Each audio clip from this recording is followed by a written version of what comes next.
Le glaive de la justice, symbole de neutralité, d'équité et d'indépendance du pouvoir judiciaire, trône au cœur de la Cour suprême.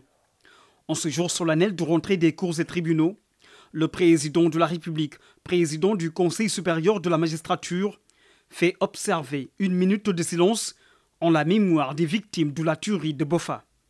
C'est une pensée pieuse qui marque l'ouverture d'un rendez-vous annuel, une tradition républicaine, les débuts ponctués par un discours d'usage qui, cette année, met l'accent sur le contrôle juridictionnel de l'administration. Le droit administratif, qui est considéré parfois comme un droit de conciliation et d'équilibre, doit veiller à encadrer l'exercice du pouvoir exorbitant de l'administration et assurer la protection des droits et libertés des citoyens.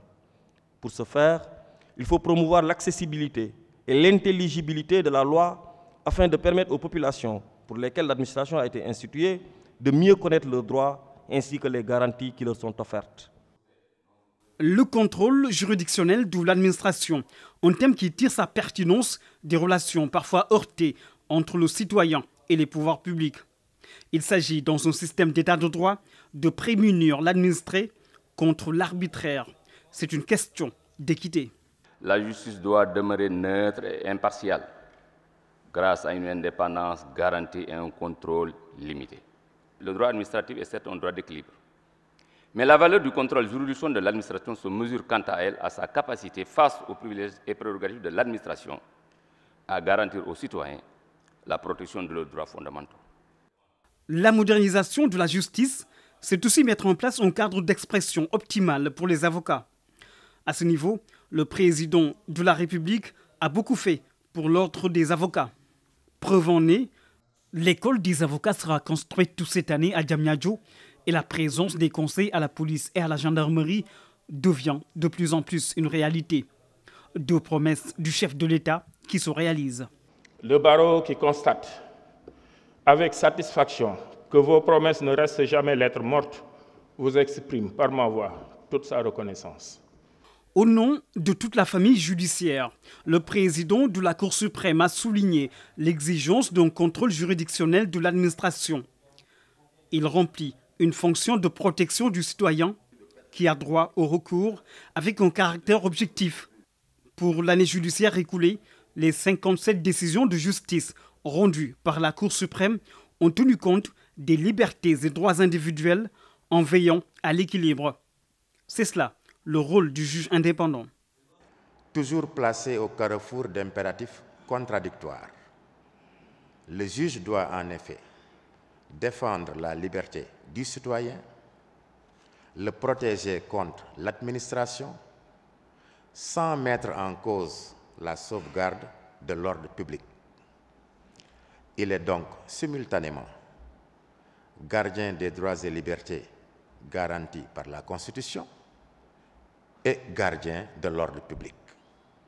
Il est possible d'avoir plusieurs conceptions de l'indépendance du juge.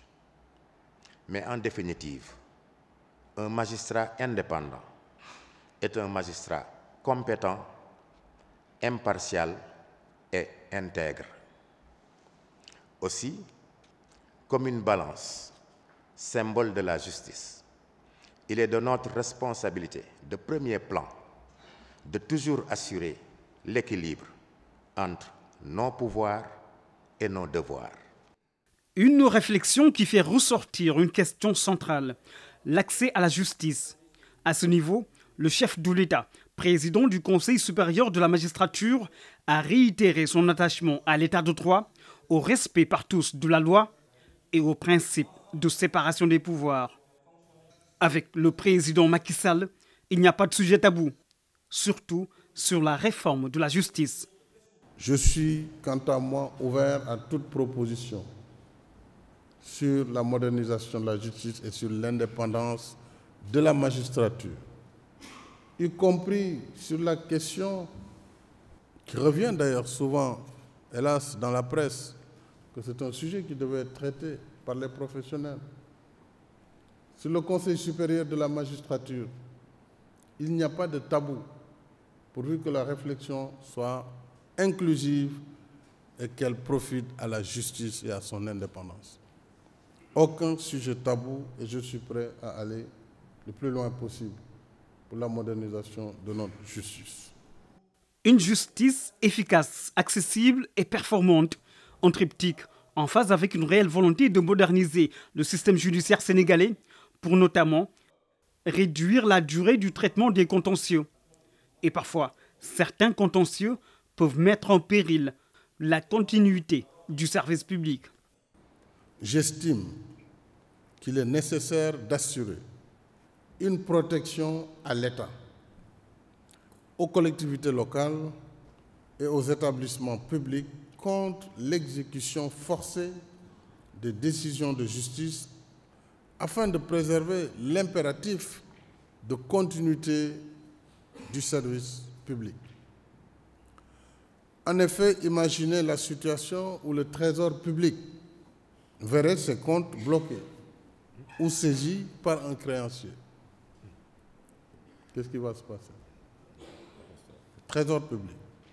Alors, comment l'État pourrait-il faire face à certaines de ses obligations relatives à la sécurité, au paiement des salaires, au paiement de sa dette, à l'accès à la santé, à l'eau, etc., et à l'électricité? Autoriser l'exécution forcée contre l'État, ce serait porter atteinte à la souveraineté de l'État. Ce serait perturber le bon fonctionnement du service public. Toutefois, et j'insiste sur le toutefois, cette règle de protection ne devrait pas conduire la puissance publique à ne pas faire face à ses obligations issues de décisions de justice devenues définitives. La puissance publique doit être protégée comme elle doit également être responsable pour répondre des conséquences de ses actes. Construire ensemble un état de droit, c'est par cet invite, dans une démarche participative, que le président de la République Macky Sall a déclaré ouverte l'année judiciaire.